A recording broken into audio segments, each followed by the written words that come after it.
Audio number 4। मातृभाषा के प्रचारक। देश सेवा की तरह ही राजेंद्र बाबू मातृभाषा के भी सेवक थे। उनके आरंभ में परंपरागत रूप में उर्दू फारसी ही पढ़ाई गई थी, इसलिए एमए तक वही क्रम चलता रहा। पर उसके पश्चात कलकत्ता में रहते हुए उनको यह ख्याल आया कि हमारा कर्तव्य मातृभाषा की उन्नति करना भी है। इसलिए बीए में आपने हिंदी को एक विषय के रूप में ले लिया। उस समय कलकत्ता के कॉलेजों में हिंदी की शिक्षा का कोई अच्छा प्रबंध न था, पर इस बात का ख्याल न करके आपने हिंदी से दूर रहना एक भर्त्सना योग्य कार्य समझा और उर्दू को छोड़कर उसी का अध्ययन करने का निश्चय कर लिया। परिचित जनों ने यह भय भी दिखाया कि ऐसा करने से परीक्षा में ऊंचा स्थान न मिल सकेगा, पर आपने यही उत्तर दिया कि हम अगर अपनी मातृभाषा भी ठीक तरह से नहीं सीख सकते तो अन्य विषयों को कैसे सीखेंगे। बस आप घर पर ही दत्तचित्त होकर हिंदी अध्ययन और मनन करने लगे और अपने परिश्रम के बल पर बीए में सर्वोच्च स्थान प्राप्त करके दिखा दिया। राजेंद्र बाबू का यह कार्य मातृभाषा हिंदी के प्रति उनकी दृढ़ निष्ठा को प्रकट करता है। उस समय देश में अंग्रेजी का ही बोलबाला था और शिक्षित व्यक्ति निजी पत्र व्यवहार तक अंग्रेजी में करना शान की बात समझते थे। पढ़े लिखे लोग प्रायः परस्पर अंग्रेजी में ही बातचीत करते थे। ऐसे लोग मामूली अंग्रेजी जानने पर भी उसी को प्रधानता देते थे और हिंदी को एक पिछड़ी हुई भाषा की दृष्टि से देखते थे। पर राजेंद्र बाबू ने इस मनोवृत्ति में हीनता और दास्ता का अनुभव किया और अंग्रेजी के बहुत बड़े ज्ञाता होते हुए भी हिंदी को प्रधानता दी। वे कलकत्ते की हिंदी साहित्य परिषद में भाग लेते रहते थे। इस संस्था में उनका परिचय पंडित गोविंद नारायण मिश्रा, श्री जगन्नाथ प्रसाद चतुर्वेदी, श्री लक्ष्मण नारायण गर्दे, श्री पराड़कर जी आदि हिंदी के प्रसिद्ध विद्वानों से हुआ और वे भी हिंदी के प्रचार में पूरा सहयोग देने लगे।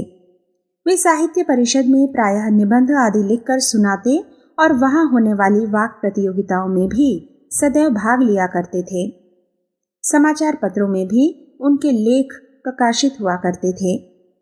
हिंदी साहित्य सम्मेलन के साथ उनका संबंध उसके जन्मकाल से ही रहा और प्रथम वर्ष में ही उसकी कार्य समिति के सदस्य नियुक्त किए गए। सन 1923 में जब सम्मेलन में अन्य प्रांतों में प्रचार की भावना से अपना वार्षिकोत्सव को कोकोनाडा मद्रास प्रांत में करना निश्चय किया गया तो उसका अध्यक्ष राजेंद्र बाबू को ही बनाया गया। इसके अतिरिक्त दरभंगा में होने वाले बिहार प्रांतीय हिंदी साहित्य सम्मेलन और गुरुकुल कांगड़ी में होने वाले संयुक्त प्रांतीय हिंदी सम्मेलन के भी आप सभापति बनाए गए। इन सब संस्थाओं का संचालन उन्होंने अपने कार्यक्रम में बड़े परिश्रम और योग्यता से किया, जिससे हिंदी की प्रतिष्ठा और प्रभाव में पर्याप्त वृद्धि हुई। आप हिंदी के एक अच्छे लेखक थे। चंपारण में महात्मा गांधी और आत्मकथा उनके प्रसिद्ध ग्रंथ हैं, जिनको उन्होंने हिंदी में ही लिखा। बाद में उनके अंग्रेजी और गुजराती आदि में भी अनुवाद हो गया। आपने बहुत वर्ष तक पटना से देश नाम का पत्र प्रकाशित करके बिहार में हिंदी का प्रचार तथा संगठन किया। आरंभ में इसका संपादन भी आप ही करते थे। अन्य उपायों से भी जब कभी अवसर मिला आपने सदैव हिंदी की उन्नति की चेष्टा की। भारत के विभिन्न प्रांतों में हिंदी का प्रचार करके उसे वास्तविक रूप से राष्ट्रभाषा के पद पर आसीन करने की उनकी हार्दिक अभिलाषा थी और इसलिए राजनीतिक आंदोलन में व्यस्त रहते हुए भी वे इस संबंध में विचार और चर्चा किया करते थे। सन 1938 में जब उनके ऊपर कांग्रेसी सरकारों के निरीक्षण का भार भी था, उन्होंने हिंदी के बहुत बड़े प्रचारक श्री बनारसी दास चतुर्वेदी को एक पत्र में लिखा था, हिंदी राष्ट्रभाषा है, इसलिए राष्ट्र के नाते हिंदी प्रेमियों का कर्तव्य है कि हिंदी प्रांतों में इसका प्रचार करें। इस प्रकार के प्रचार के लिए जो कुछ काम किया गया है उससे ना तो हमें शर्मिंदा होना है और ना किसी प्रकार का क्षोभ करना है। जो काम हुआ उसका फल भी यथेष्ट मिला है और यदि आज तक पूरी तरह सफलता नहीं मिली है तो उसका कारण हमारी राष्ट्र भावना की कमी है। मद्रास प्रांत में, जहाँ की भाषा हिंदी से बिल्कुल भिन्न है, इस संबंध में सबसे अधिक उत्साह देखा जाता है, क्योंकि वहाँ के शिक्षित वर्ग में बहुत से लोगों ने यह समझ लिया है कि राष्ट्र के लिए राष्ट्रभाषा आवश्यक है और वह भाषा हिंदी ही हो सकती है। आप जानते होंगे कि इधर कई वर्षों से उस प्रांत के हिंदी प्रचार का सारा खर्च वहाँ के लोगों से ही मिल जाता है और उत्तर भारत से धन नहीं भेजा जाता। मैं समझता हूँ कि इसी प्रकार अन्य अहिंदी प्रांतों में भी कुछ दिनों तक काम करने के बाद हमारा वैसा ही अनुभव होगा और वहाँ भी वहीं के लोग सारा भार अपने ऊपर ले लेंगे।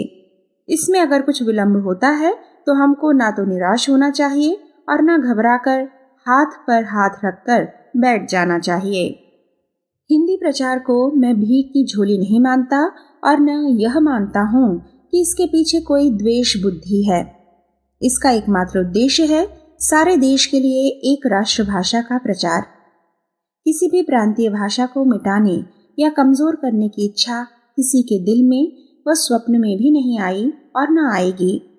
हम राष्ट्र के प्रति अपना कर्तव्य मात्र कर रहे हैं और उसे करते रहने में ही हमारा और देश का कल्याण है। राजेंद्र बाबू हिंदी की हर प्रकार की प्रगति के लिए सदा जागरूक रहते थे। जिस प्रकार उन्होंने उपर्युक्त पत्र में अहिंदी प्रांतों में हिंदी प्रचार की समस्या पर विचार किया है, इसी प्रकार एक अन्य पत्र में हिंदी में विदेशी भाषा के शब्दों के प्रयोग करने के प्रश्न पर भी अपने विचार विस्तार पूर्वक प्रकट किए हैं। वे हिंदी संस्कृत शब्दों का प्रयोग उचित समझते थे, तो भी विदेशी भाषाओं के जो शब्द सर्वसाधारण की बोलचाल में अच्छी तरह मिलजुल गए हैं, उनको हटाना भी नहीं चाहते थे। इस संबंध में उनका निम्न अभिमत काफी महत्व का है। अनेकानेक हिंदी लेखक भाषा की जटिलता में ही उसकी सुंदरता देखते हैं। हम बहुधा भूल जाते हैं कि सादगी में भी सुंदरता है और ओज भी है। इसलिए हिंदी को किसी भाषा से शब्दों को लेने में संकोच नहीं करना चाहिए, पर हम यह नहीं भूल सकते कि जहाँ पारिभाषिक शब्दों की जरूरत पड़ेगी वहाँ हमें अधिकाधिक संस्कृत पर ही भरोसा करना पड़ेगा। यदि उर्दू वाले इसके लिए हमसे कुढ़ते हैं तो हम इससे नहीं डरते, पर हिंदी और उर्दू का झगड़ा केवल इतना ही नहीं है, मैं उसमें कुछ सांप्रदायिकता भी देखता हूँ। यह बात दोनों ओर से हो रही है और इसलिए जटिलता बढ़ती जा रही है। हिंदी के लिए कोई डर नहीं है, क्योंकि इसकी नींव मजबूत है। यदि हिंदी वाले दूरदेशी से काम लें तो हिंदी ही राष्ट्रभाषा बन सकती है, अर्थात हिंदी का वह रूप जो मैं चाहता हूँ, जिसमें बहिष्कार की नीति से काम नहीं लिया जाता, जिसमें किसी जाति अथवा भाषा के प्रति द्वेष भाव नहीं है और जो जनता के लिए सुगम और सहज में समझ सकने योग्य है, प्रचलित हो सकता है। राष्ट्रभाषा बनने के लिए उसे प्रांतीय भाषाओं के निकट जाना होगा और यह तभी हो सकता है जब उसमें देशी शब्दों का ही बाहुल्य हो, विदेशी शब्दों का नहीं। पर आज कुछ लोगों के विचार जरूर संकुचित हो गए हैं। जहाँ एक ओर अहिंदी भाषियों को हिंदी सिखाने का प्रयत्न हो रहा है, वहाँ उन लोगों से जो हिंदी के रूपांतर को अपनी भाषा मानते हैं और जो उसे बोलते और लिखते हैं, हिंदी जटिल बनाकर दूर हटाई जा रही है। मैं इसमें बुद्धिमानी नहीं देखता, पर मुझे विश्वास है कि यह दौर कुछ समय में खत्म हो जाएगा। इस प्रकार राजेंद्र बाबू अंतिम समय तक मातृभाषा की हित चिंता करते रहे। उनके सुझाव निसंदेह दूरदर्शितापूर्ण थे और आज कट्टरपंथियों की गलतियों के कारण ही हम हिंदी को कई प्रकार के विरोधों में फंसी देख रहे हैं।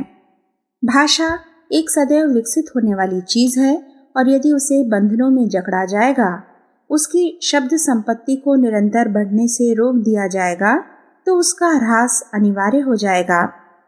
प्राचीन काल में लोक भाषा रूप में संस्कृत का प्रचार बंद होकर प्राकृत का आविर्भाव, प्राकृत के स्थान में अपभ्रंश और अंत में उसका भी लोप होकर आधुनिक भारतीय भाषाओं का प्रचलन इसी नियम का द्योतक है। देश भेद और काल भेद की दृष्टि से भाषा में सामान्य परिवर्तन होने आवश्यक हैं। उन्हें जबरदस्ती रोकने की चेष्टा करना अपनी भाषा के साथ भलाई की अपेक्षा बुराई ही माना जाएगा। विदेशों में भी मातृभूमि की सेवा। राजेंद्र बाबू की इच्छा आरंभ से ही विदेश भ्रमण की थी। बीए की परीक्षा देने के बाद आपका विचार इंग्लैंड जाकर बैरिस्टरी की परीक्षा देने का हुआ और उसका सब प्रबंध भी हो गया। पर आपके माता पिता को जब यह ज्ञात हुआ तो उन्होंने इसका विरोध किया। उस जमाने में विदेश यात्रा धर्म विरुद्ध समझी जाती थी और यह भी ख्याल था कि वहां रहने से युवकों में अनाचार की भावना पैदा हो जाती है। यद्यपि राजेंद्र बाबू के लिए किसी को ऐसी आशंका न थी, फिर भी आप माता पिता के आदेशों को किसी दशा में अमान्य नहीं करना चाहते थे। आपके जैसे सहृदय व्यक्ति के लिए माता पिता ही क्यों, बड़े भाई और अन्य परिचित व्यक्तियों का दिल भी किसी तरह दुखाना स्वीकार न था। इनके इंग्लैंड जाने के लिए कुछ विशिष्ट लोगों ने व्यवस्था की थी। उससे आपने एक मित्र को बैरिस्टर की परीक्षा के लिए भिजवा दिया। उस समय इनके पिता बीमार भी थे, इसलिए वे अपना अधिकांश समय उनकी सेवा शुश्रूषा में लगाने लगे। थोड़े ही दिन बाद उनका देहांत हो गया। सन 1928 में ऐसा अवसर आया जब आपको एक मुकदमे के संबंध में विलायत जाना पड़ा। यह मुकदमा असहयोग आंदोलन के पहले से ही चल रहा था और राजेंद्र बाबू वकालत का त्याग करते समय यह वचन दे चुके थे कि इस अपूर्ण मुकदमे के संबंध में आवश्यकता पड़ने पर वे कानूनी सहायता देंगे। सन 1928 में यह इंग्लैंड की प्रीवी काउंसिल में पहुंच गया और मुवक्किल के आग्रह करने पर राजेंद्र बाबू को विलायत जाकर वहां के अंग्रेजी वकीलों को सारा मामला समझा देने के लिए कहा गया। पर विलायत जाने पर भी आप अपने नियमों का पालन करते रहते थे। उस देश में ठंड के कारण देर तक सोते रहने का रिवाज है, पर राजेंद्र बाबू सदा के अनुसार वहां भी बड़े सवेरे उठकर और स्नान करके काम में जुट जाते थे। भारत की तरह वहां भी वे शुद्ध खादी की पोशाक ही काम में लाते थे। वे पुस्तकालय में जाकर मुकदमे से संबंध रखने वाली कानूनी किताबों का अध्ययन करते और तब इंग्लैंड के बड़े बड़े वकील बैरिस्टरों से सलाह करते।